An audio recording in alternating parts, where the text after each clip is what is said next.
जब जस संग मानव कर ले, तब तस बुद्धि निश्चय बदले।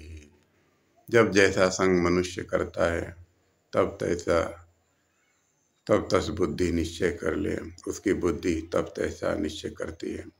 वह जो भी निर्णय लेता है, जो भी निश्चय करता है, जो भी उसका ध्येय होता है, उस संग के आधारित हो जाता है।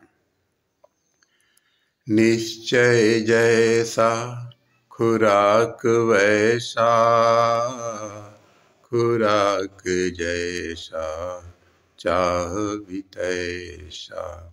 अर्थात जैसा उसका निश्चय होता है वैसा ही उसका खुराक हो जाता है, और जैसा उसका खुराक होता है वैसी ही उसकी चाहना हो जाती है। वैसा ही वह चाहने लगता है, वैसा ही वह इच्छा करने लगता है। चाह असत तो राह भी असत, असत राह से मिले न शाश्वत।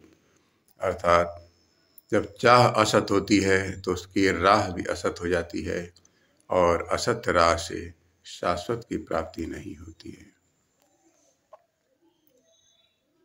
ओ सत्संग की संगत सुखमय, स्थिर बुद्धि स्थिर निश्चय। सत्संग की संगत सुखमय होती है।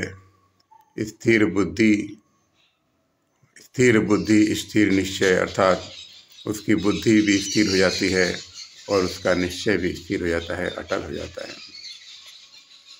श्रद्धा विश्वास सत्य में बढ़ाओ, असत बस व्यवहार मिलाओ। इसलिए श्रद्धा विश्वास जितना हो सके उतना सत्य में ही बढ़ाओ, असत बस व्यवहार में लाओ। अर्थात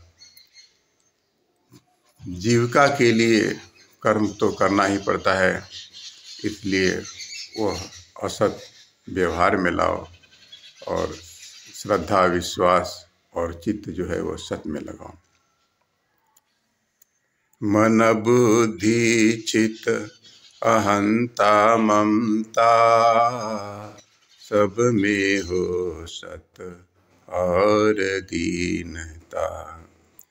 मन बुद्धि चित्त अहंता ममता, इन सब में सत होना चाहिए और सब में दीनता होना चाहिए। उसमें अहमता नहीं होना चाहिए, उसमें दीनता होना चाहिए। मन में भी सत होना चाहिए, असत की चिंता ना हो। बुद्धि में भी सत होना चाहिए, उसमें असत की चिंता ना हो। चित्त भी सत्य के चिंतन से भरा रहे, अहंता ना हो, ममता ना हो, दीनता हो। आप जितने छोटे बनेंगे प्रभु उतने आपको स्वीकार करेंगे। आस चाह मति इच्छा भावा, सब भावों को सत्य से लगावा। आपकी जो आशा होती है वह आशा असत से न लगाकर सत्य से लगाइए। चाह भी सत्य में हो, मति भी सत्य में हो, इच्छा भी सत्य की करें, भावना भी सत्य की करें, सब भावों को सत्य से लगाइए। हो शिव से जिनकी जितनी आशा, सत्य में उनकी उतनी वासा। अर्थात शिव से जिनकी जितनी आशा होगी, सत्य में उनकी उतनी ही वास होगी। अर्थात जो सत्य से जितना ही अपने आशा को जो जितना ही सत्य से बांधेगा, वह उसका निवास भी सत्य में उतना ही दृढ़ होगा, उतना ही मजबूत होगा। जैसी जिनके भीतर चाहा, तसही सोच कर्म गति राह। जैसी जिसके मन में चाह होगी, तसही सोच कर्म गति रहा। उसकी सोच भी वैसी ही होगी, उसके कर्म भी वैसे ही होंगे और उसकी गति भी वैसी ही होगी। हो जाकी जैसी होत है मती, ताकी तैसी होत है गति। जिसकी जैसी मति होती है उसकी वैसी ही गति भी होती है।